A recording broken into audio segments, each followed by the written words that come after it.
to the flag of the United States of America and to the republic for which it stands, one nation, under God, indivisible, with liberty and justice for all. Thank you.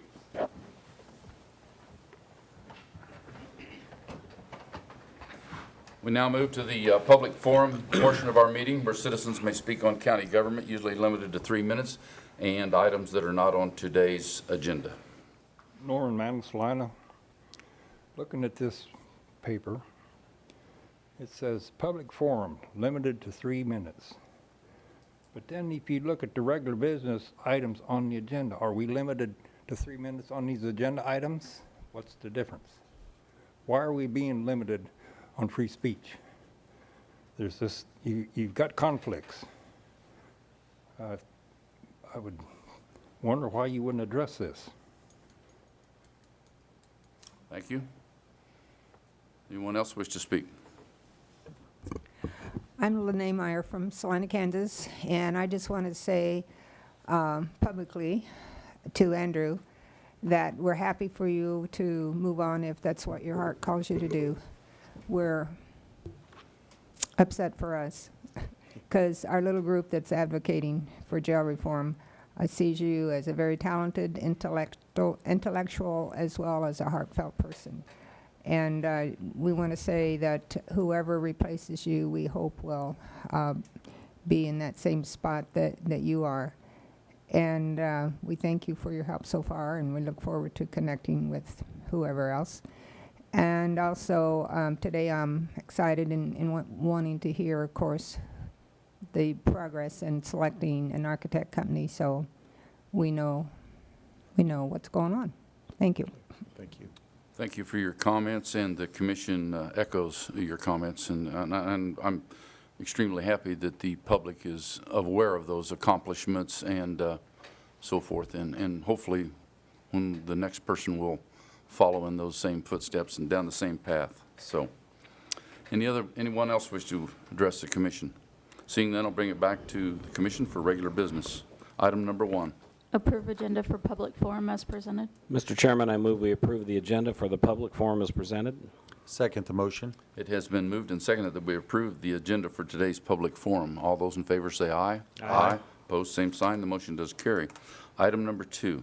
Approval of county commission minutes for July 30th, 2019. Mr. Chairman, I move we accept the county commission minutes of July 30th, 2019 as presented. Second. It's been moved and seconded that we approved and accept the county commission minutes of July the 30th. Any additions or deletions? Hearing none. All those in favor say aye. Aye. Aye. Opposed, same sign. The motion does carry. Move on to item number 3. Designate architect interview schedule with Andrew Manley, County Administrator. Okay. The purpose of today's drawing is to select the order in which our architectural firms will present next week during the RFP presentations. Our 2 finalists are Trainer HL from Topeka, Kansas, and Shive Hattery from Des Moines, Iowa. Saline County would like to congratulate both firms on being selected to participate in the RFP process and look forward to hearing from both in their presentations next week. The presentations for Tuesday, August 13th will be entirely public and commence immediately following regular commission business at 9 a.m. in this room, room 107 of the City County building. Each firm will be allocated 1 hour. Following each firm's presentation, public comment and questions will be taken. Following both sessions, their sealed proposals will be open and read aloud. No action is anticipated at that time, but a decision is expected to be made no later than August 30th, 2019, and hopefully we would even do it before that date. So at this time, we will draw for the order on which they will do it. The first firm is scheduled to be at 9, the second is scheduled to be at 10:30. And Andrew, what I'm going to do, I would like to have Lene do the drawing.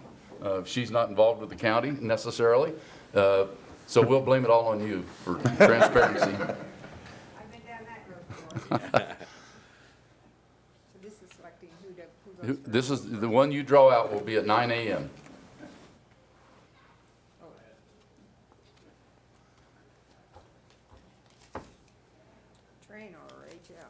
Trainer HL from Topeka will be at 9 a.m. and Spell that.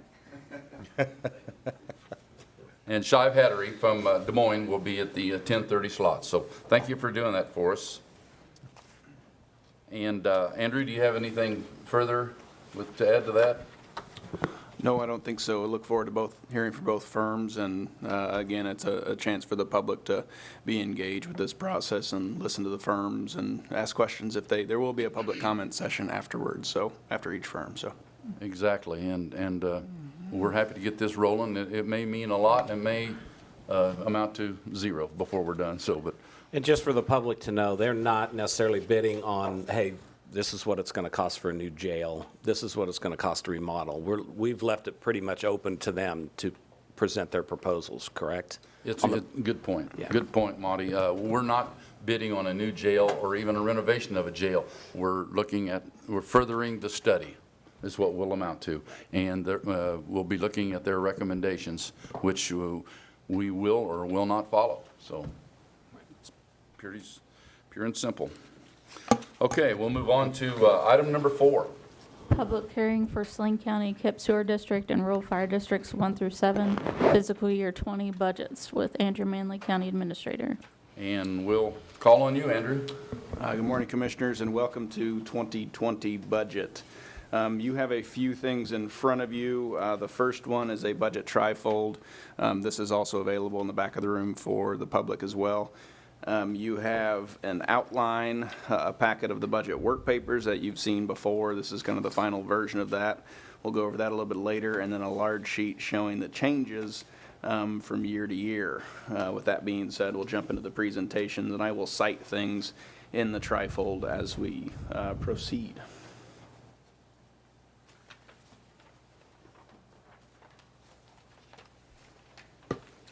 So the 2020 Saline County Annual Budget provides a foundation direction for the services that will be provided to the citizens of Saline County throughout the budget year. The budget document presents the plan for how Saline County will spend its resources and assure quality public services in 2020. The budget assumptions, the primary taxes are a primary source. Property taxes are a primary source of revenue funding for county services.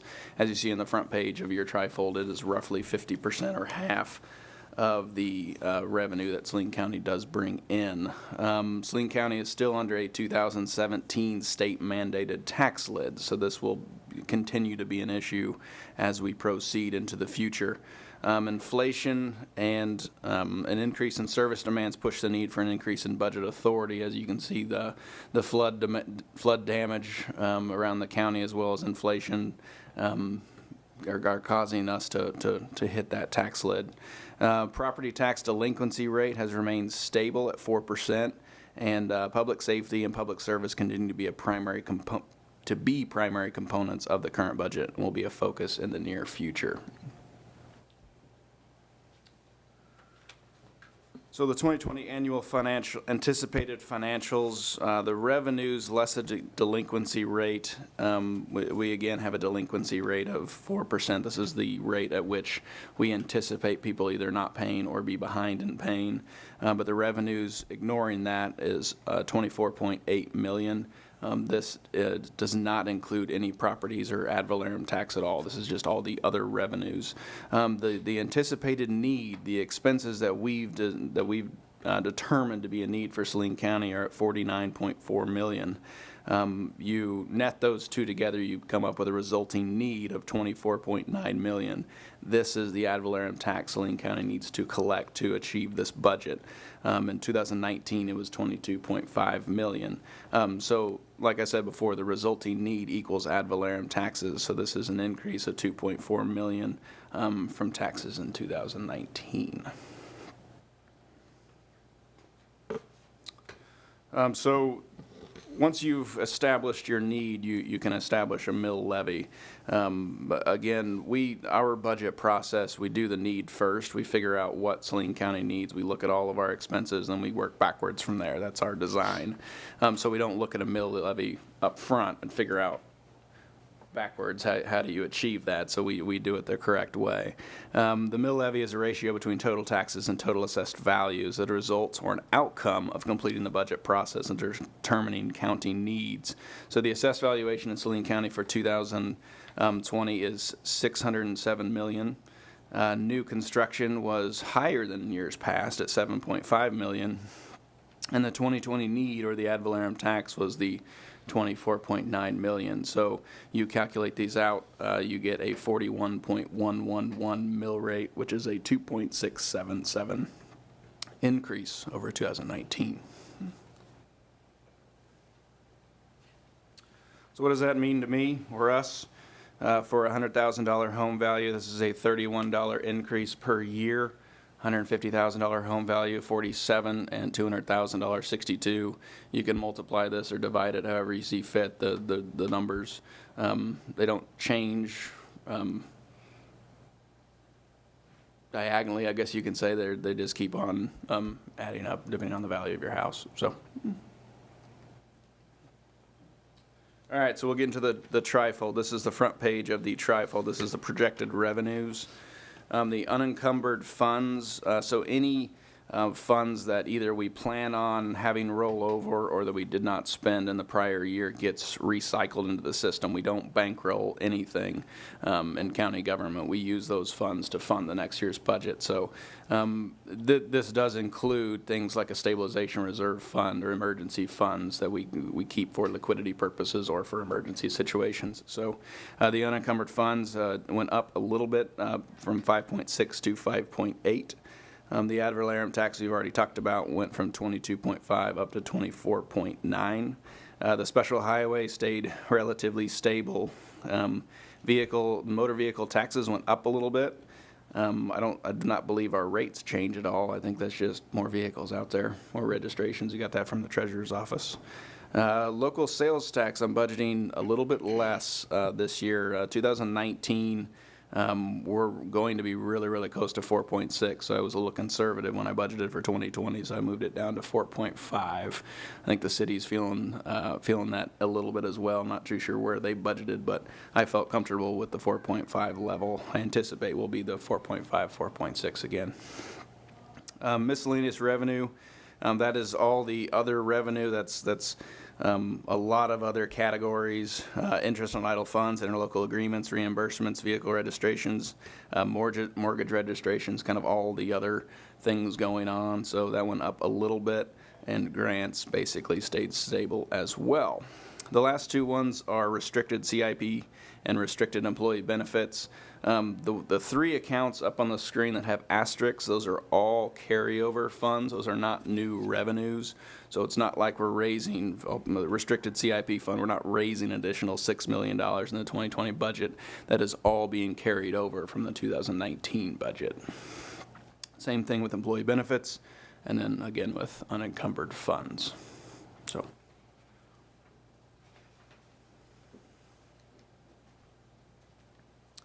So on the middle of the trifold, we'll get into the expenses. That was revenue, so we'll get into expenses a little bit. On the general fund, again on the left panel of the trifold, you can see every single account that we have in the general fund and how they're changing. A lot of them stayed stable. This does include salary changes as well, either step increases or retirements, resignations, whatever it may be. So there is some fluctuations in the budget. For the most part, most line items stayed the same for non-salary line items. So we don't hold each fund accountable for salary changes because those just happen. So, but a summary: the expenses decreased in the general fund by $96,000 over 2019. We have two new budgeted positions: a road and bridge superintendent position out the road and bridge department, as well as a health educator in the health department. We expanded our CIP program. We put an additional $600,000 allocation to the emergency communications system, and $200,000 to future expo renovation. Also in the CIP program is $215,000 for an ambulance replacement. That has been in there. It's up a little bit. I think it's been $200,000 for the past few years, but the cost of ambulances are going up a little bit. Pretrial is also a brand-new program. You'll see that at 100% there. That's a new department for Saline County. We established it last year. That was in the courthouse general line item. That's why you see a negative 3% at the top line. We budgeted for it in that one until we created the department, so it moved down into its appropriate department. And we also have staff raises of $1,100. We started out at $700, but we realized a savings in our employee benefits. We did not remove any of the, we didn't change the plan to be less rich. It's the exact same plan, but we were able to achieve it for less money. We were able to negotiate with our health insurance providers and get a better benefit to the employees. So we transferred money that we were spending on employee benefits for those plans and gave it to salaries. So that was pretty recently, actually. So we didn't just bankroll that money into the county coffers. We're giving that back to the employees in the form of a raise. That is correct. Yep. So that is an average. We chose to do a static dollar amount this year, which is equates to 2.3% average among all Saline County employees. We chose to do this because it benefits people on the entry-level positions more than it does other people. So it could be an effective raise about 3.7% for some employees. And that equates to about a 0.8% over what we were proposing initially for a rate. Weren't we at 1.5%? We were at 1.5%. The $700 was 1.5% is what we started with. So we were able to achieve an additional 0.8%. So very happy about that. I hope they're listening. And then the step increases is a big one as well. The step increases remain allowed. That's not always the case around the state of Kansas and municipalities. You know, that is an expensive allocation. So we are allowing step increases to continue as well. To the best of your knowledge, has, and Marilyn, I see sitting back there, might be able to answer this, but has Saline County ever, double negative, not allowed the step increase? Has that ever happened? That is always, we have never done that, so. Yeah. It is on some of the listservs. I have heard other counties doing it, but you're correct. Saline County has never done that.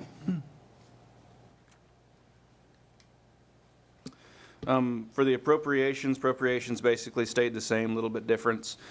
Still allocating Central Kansas Mental Health $289,000, OCCK $208,000, Access TV $15,000, North Central Flint Hills Area on Aging $35,000, and the Conservation District $21,700. So there was a little change in the contract with North Central Flint Hills Area on Aging, but other than that, everyone stayed the same from 2019 to 2020.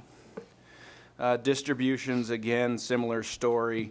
The emergency ambulance service, that's what we allocate to the city of Salina to provide EMS service out in the county. This is a wonderful relationship that we don't have to have our own ambulance service or a private ambulance service out in the county. We partner with the city of Salina to provide that service for all citizens in Saline County, so that's a very good thing. Animal shelter, again, same story. We partner with the city of Salina to provide some animals, it's not the full gamut, but some animal shelter services to citizens of Saline County. That contract has a small increase every year, planned increase of 3%.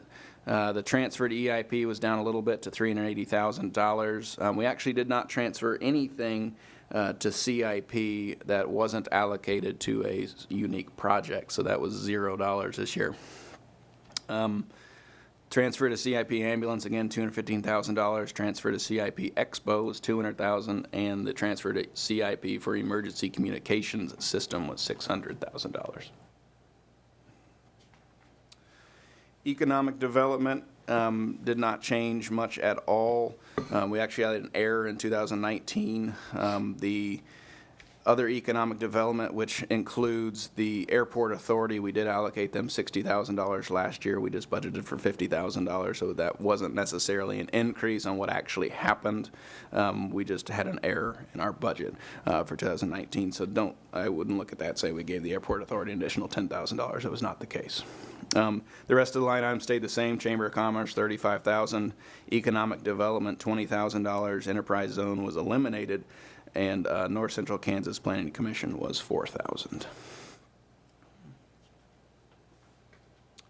So projected expenses for the special funds, again, on the interior pages of your trifold. This is on the far right panel. All the additional special funds, this is outside of the general fund. Most of the taxing funds stayed the same. Road and bridge basically stayed the same.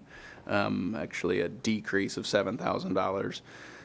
Noxious weed was a small increase, and health department was a small increase. Employee benefits was a small decrease because we were able to realize some of those savings from purchasing that plan. The two ones that you'll see, special bridge and special road, increased. They'll always levy their respective mills at 1 mill or 2 mill, whatever it may be, but their budgets are higher. The reason for that is we had a few delayed projects. So if we don't spend something in a prior year, all of that money gets recycled into the system, therefore making the budget the next year higher. And last year, we had a couple projects as we lost an engineer mid-year, getting ready for a few projects, so it delayed a lot of projects that we were going to do in 2019. As well as the most recent project out on West Waterwell they were going to complete, the bids just came in higher. So that's causing both of those line items to just kind of build a little bit and make the budget seem higher. So I don't want anyone up there or the public to think that we're levying more taxes in those two line items. Just not the case. We're still levying 1 mill or 2 mill, which is what those accounts were designed to do, but the budget is higher. Any questions on that? Kind of said that quickly. And then the CIP account is the same idea. We've got 3 major projects going on right now with the jail, the expo, and the emergency communication system. That is what a CIP, capital improvement plan, is designed to do, is to hold money up front so you don't have to borrow it. We may have to borrow some money, but the idea is to plan for things, and that's what we're doing with the CIP accounts. We're planning for a couple of these major projects. So that account has increased over 19 to 2020 about $2 million. $2.3 million, but once these projects come to fruition, you'll see that account come back down.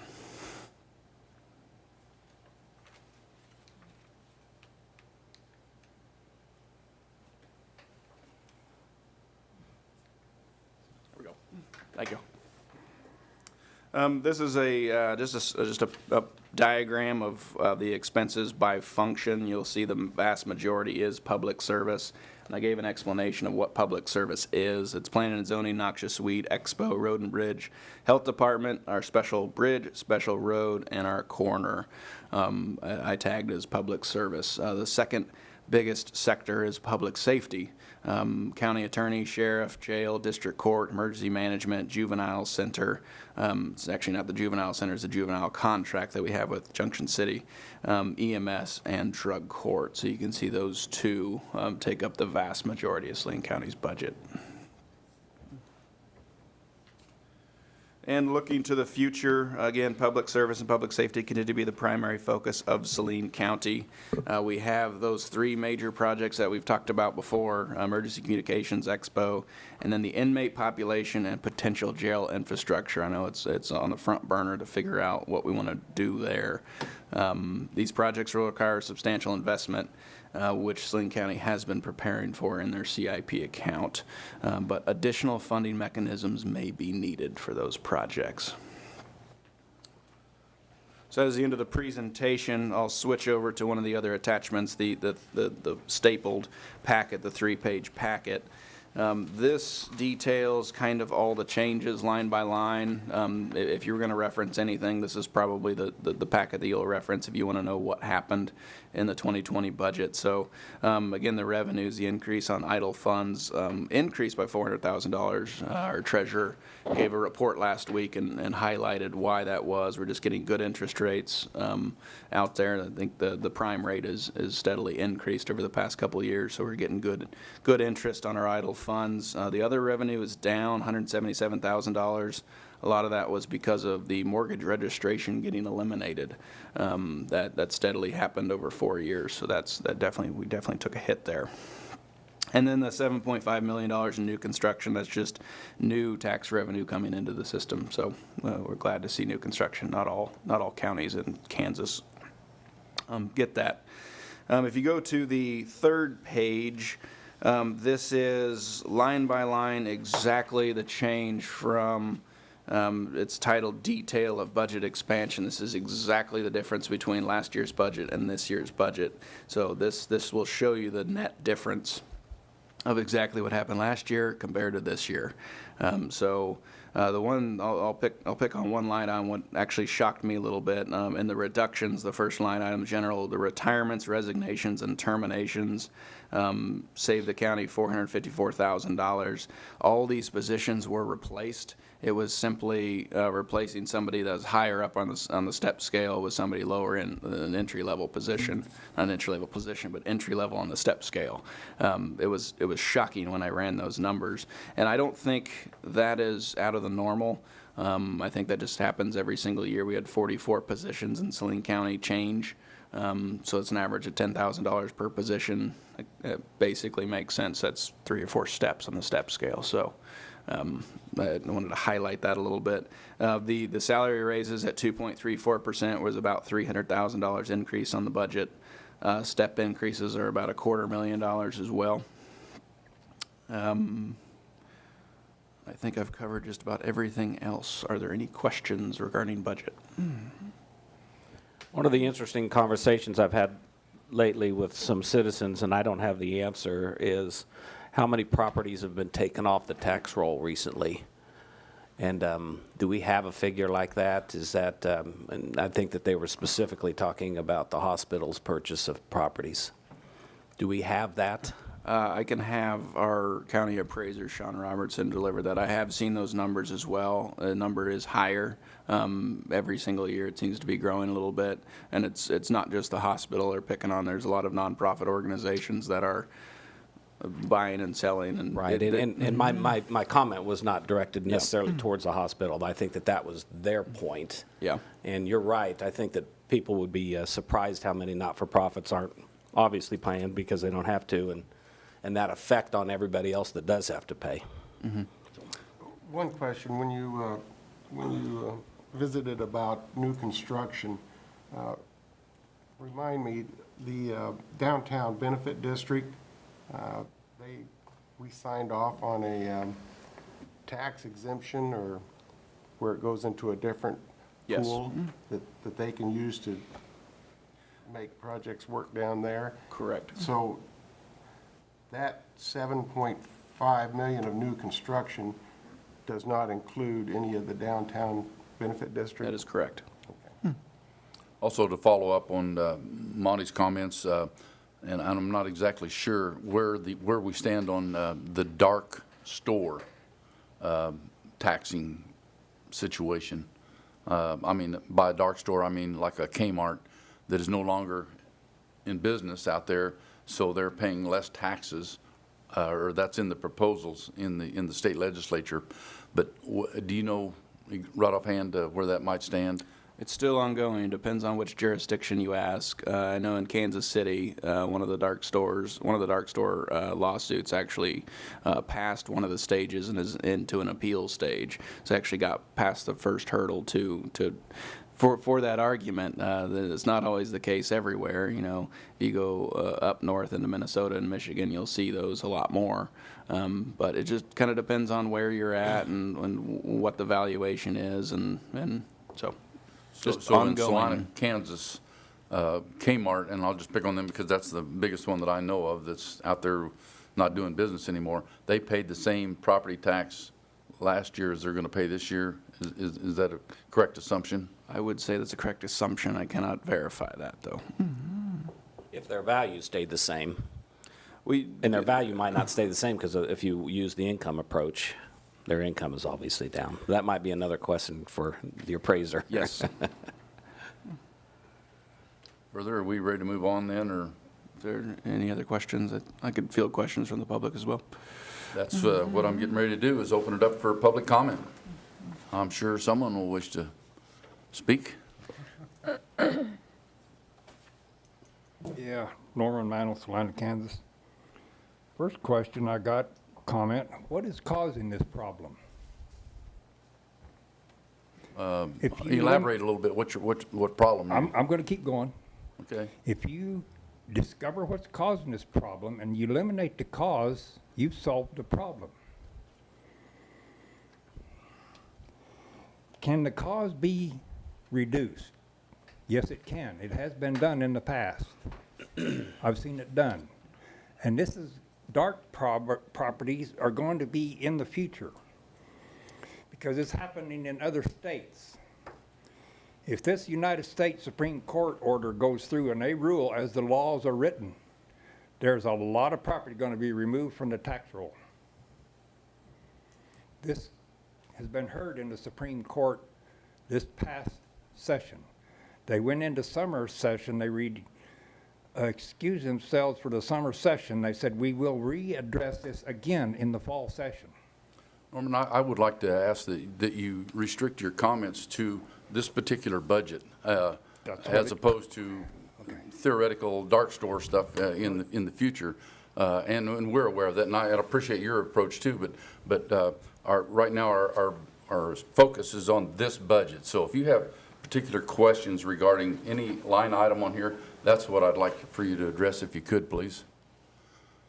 Well, I think it's relevant, but I will, Okay, go I ahead. understand what you're saying, Robert. All right. I'll All right, thank you.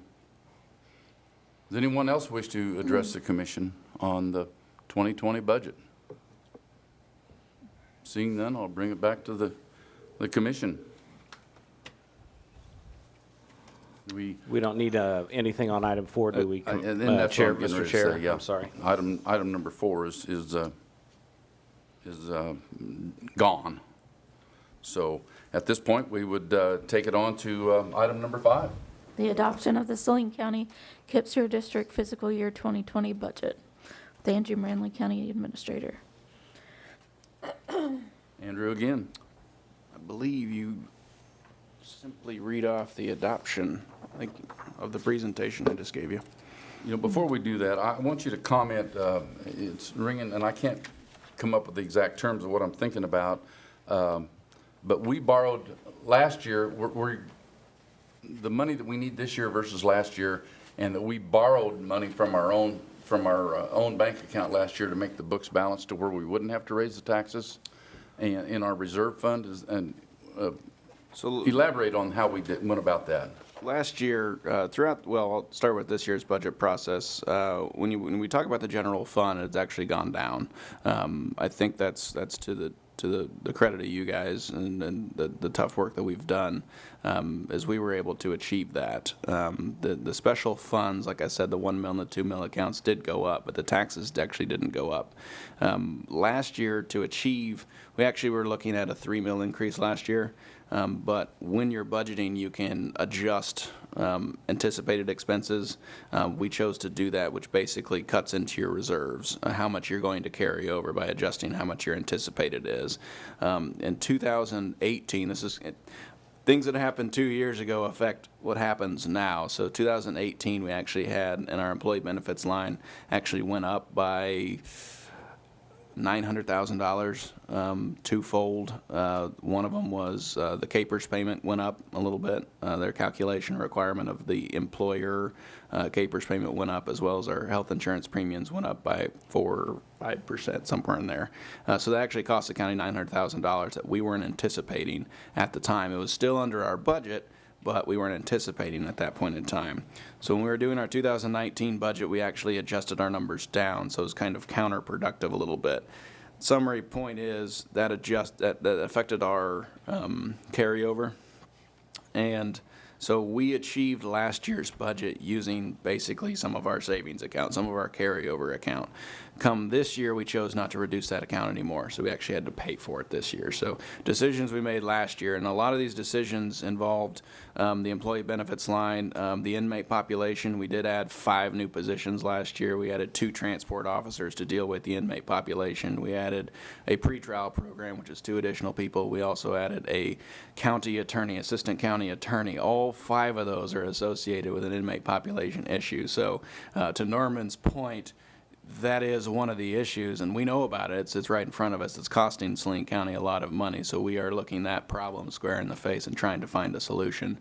So that was a lot of the cause of last year's expansion.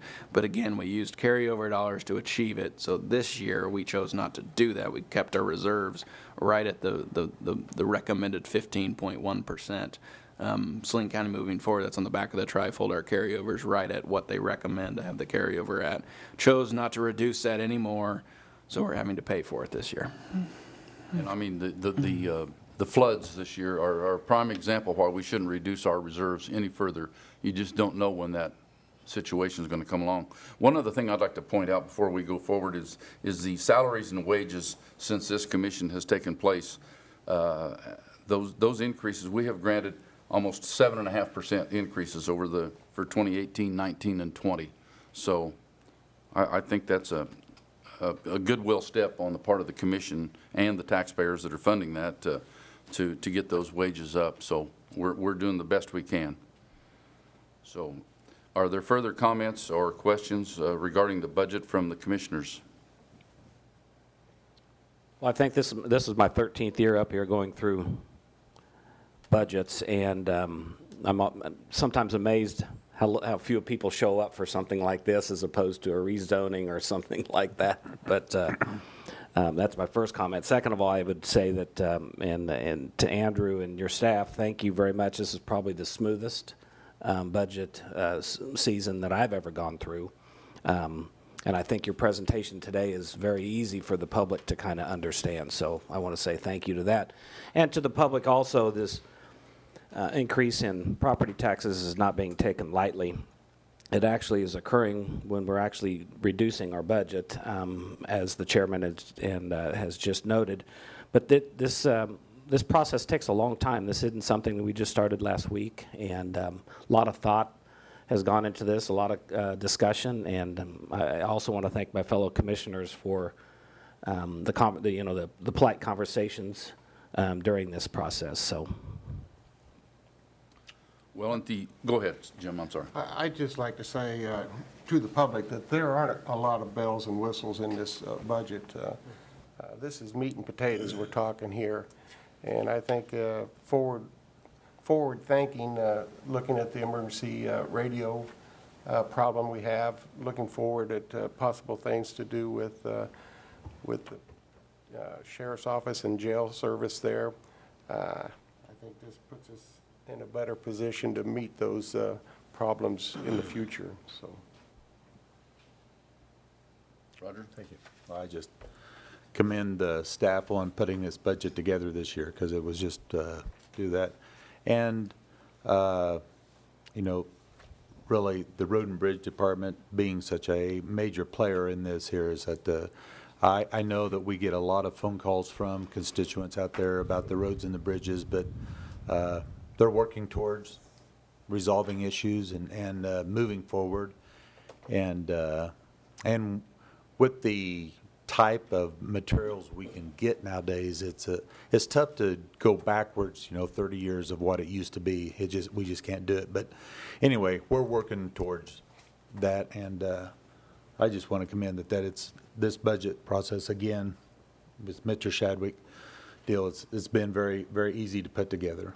Thank you. Commissioner White, would you like to have any comment, or? Thanks to all. We got her done. I'm looking forward to meeting number 3 and tradition. Thank you. I will comment briefly. Serving on the Kansas Association of Counties board, they have a motto there, and it rings loudly with me, and that is dollars equal services. So if we expect services above and beyond, we have to pay for them. It's as simple as that. So, okay, I will. With that, Mr. Chair, I move we approve the published KIP Sewer District, Rural Fire Districts, and Saline County Fiscal Year 2020 budget. I second that. It has been moved and seconded that we approve the adoption of the Saline County and KIP Sewer District for fiscal year 2020 budget for Saline County.